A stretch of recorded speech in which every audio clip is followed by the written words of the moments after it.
اب پچھتانے سے کچھ حاصل نہیں تھا، اگرچہ مجھے اس بات کا اطمینان تھا کہ پاکستانی سائنسدان ڈاکٹر فریدی کی بیٹی نورین بھارتی فوج کے چنگل سے نکل چکی ہے اور یہاں سے 2 نرولہ کی پہاڑیوں میں میری محسن، میری محبوبہ اور بقول اس کے میری پتنی سدھا نگنی ڈاکو کی حفاظت میں ہے۔ اس کے باوجود ابھی ڈاکٹر فریدی ان لوگوں کی قید میں ہی تھا اور جیسا کہ مجھے پتا چلا تھا کہ اسے احمد آباد کے فوجی ہیڈ کوارٹر پہنچا دیا گیا تھا۔ علاوہ ازیں مجھ پر ملٹری پوچھ گچھ کی ناقابل برداشت اذیتوں کا ایک لامتناہی سلسلہ نازل ہونے والا تھا۔ میں ایک تجربہ کار اور محب الوطن کمانڈو تھا، مگر اس بات کا خدشہ میرے احساسات سے چمٹا ہوا تھا کہ کہیں انٹروگیشن کے دوران کسی ٹرینکولائزر یا بے ہوشی کی دوا کے زیر اثر میرے منہ سے نورین کے ٹھکانے کے بارے میں کوئی بات نہ نکل جائے۔ ان تمام حالات کے پیش نظر میرا فوج کی قید سے فرار بے حد ضروری ہو گیا تھا، لیکن انڈین ملٹری کی قید سے کسی دشمن کے جاسوس کا فرار ہو جانا کوئی آسان بات نہیں تھی۔ بہرحال میرے ذہن نے فرار کے امکانات پر غور کرنا شروع کر دیا تھا، اگرچہ مجھے کوئی ایسی صورت نظر نہیں آ رہی تھی۔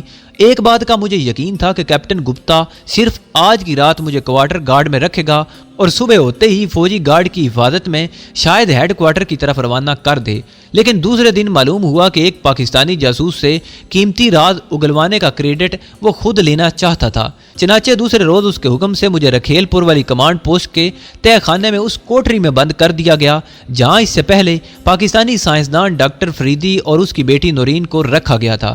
اب کیپٹن گپتا نے پوچھ گچھ کا سلسلہ شروع کر دیا۔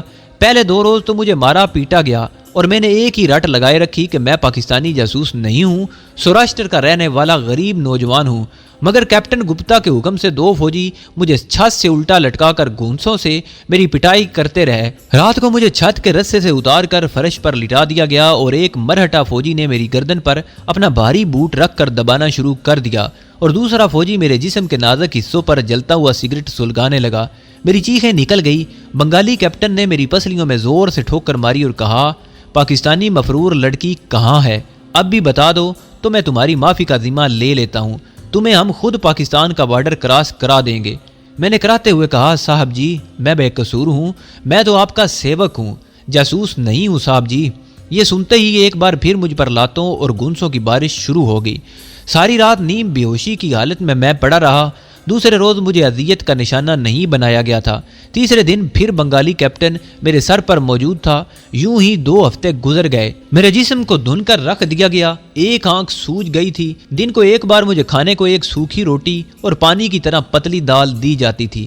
میں نے انتہائی اذیت سہ کر بھی اپنی زبان نہ کھولی، لیکن تیسرا ہفتہ جا رہا تھا۔ 2 روز سے سوائے دال روٹی دینے والے کے اور کوئی نہ آیا۔ شاید بنگالی کیپٹن مجھ سے راز گلوانے کے لیے کوئی نیا ستم ایجاد کرنے کی فکر میں تھا، مگر ایسا نہیں ہوا۔ مجھے کچھ احساس نہیں تھا کہ کوٹری میں دن کب طلوع ہوتا ہے اور رات کب چھا جاتی ہے۔ ایک دھیما بلب مسلسل کوٹری کے باہر جلتا رہتا اور 2 سپاہی باہر پہرا دیتے تھے۔ ان میں سے میرا کوئی جاننے والا نہیں تھا۔ یہ سپاہی ویسے بھی مجھ سے کوئی بات نہیں کرتے تھے۔ ایک روز میں کونے میں لگا اکڑوں بیٹھا اپنی سوجی ہوئی ایک آنکھ پر اپنے کرتے کے دامن سے گرم سانس کی ٹکور کر رہا تھا کہ راہداری میں فوجی بوٹوں کی آواز گونجی۔ 2 مرہٹا سپاہی تالا کھول کر میری کوٹری میں داخل ہوئے۔ ایک فوجی نے مجھے بازو سے پکڑ کر اٹھایا اور دوسرے کی طرف دھکیل کر کہا، باہر چلو۔ دل میں خیال آیا کہ میرا آخری وقت آ گیا ہے۔ میں نے کلمہ شریف کا ورد شروع کر دیا۔ مجھے تہہ خانے سے نکال کر کھلی ہوا میں لایا گیا تو دیکھا کہ آسمان پر کالی گھٹا چھائی ہوئی ہے۔ ٹھنڈی ہوا چل رہی تھی اور سامنے ایک فوجی اسٹیشن ویگن کھڑی تھی جس کے پاس 3 فوجی رائفلیں تھامے اٹینشن کھڑے تھے۔ میں سمجھ گیا کہ مجھے یہاں سے کسی دوسری جگہ لے جایا جا رہا ہے۔ کیپٹن گپتا اپنے آفس سے نکلا تو اس کے ساتھ ایک نوجوان فوجی بھی تھا۔ کیپٹن نے اس کے ہاتھ میں کچھ کاغذ تھمائے اور اسے میری طرف اشارہ کرتے ہوئے کہا، جو میں دور ہونے کی وجہ سے سن نہ سکا۔ مجھے دونوں مرہٹا فوجی اپنے گھیرے میں لیے کھڑے تھے۔ نوجوان فوجی نے کیپٹن کو سلیوٹ کیا اور میری طرف بڑھا۔ ایک خوش شکل سانولی رنگت والا لیفٹیننٹ تھا جس کی ٹوپی پر مرہٹا رائفل کا نشان تھا۔ اس نے سپاہیوں کو اشارہ کیا۔ سپاہیوں نے میرے بازو پشت پر باندھے اور مجھے اسٹیشن ویگن میں دھکیل کر عقبی دروازہ بند کر دیا۔ دوسرے دروازے سے یہ دونوں مرہٹا سپاہی بھی اندر آ کر میرے سامنے بیٹھ گئے۔ ان کے چہرے پتھر کی طرح سخت اور خاموش تھے۔ دوسرے لمحے اسٹیشن ویگن سٹارٹ ہو کر کسی نامعلوم منزل کی طرف روانہ ہو گئی۔ میں کچھ دیر تو سر جھکائے بیٹھا رہا، پھر ایک ٹھنڈی سانس بھری اور اسٹیشن ویگن کے اندر کے ماحول کا جائزہ لیا۔ دونوں فوجی میرے سامنے والی سیٹ پر اس طرح بیٹھے تھے کہ رائفلیں ان کے ہاتھوں میں تھیں اور ان کے بٹ اسٹیشن ویگن کے فرش سے لگے تھے۔ ویگن کے دونوں پہلوؤں پر ایک ایک روشن دان قسم کی کھڑکی بنی ہوئی تھی جن میں سے باہر درخت پیچھے بھاگتے نظر آ رہے تھے۔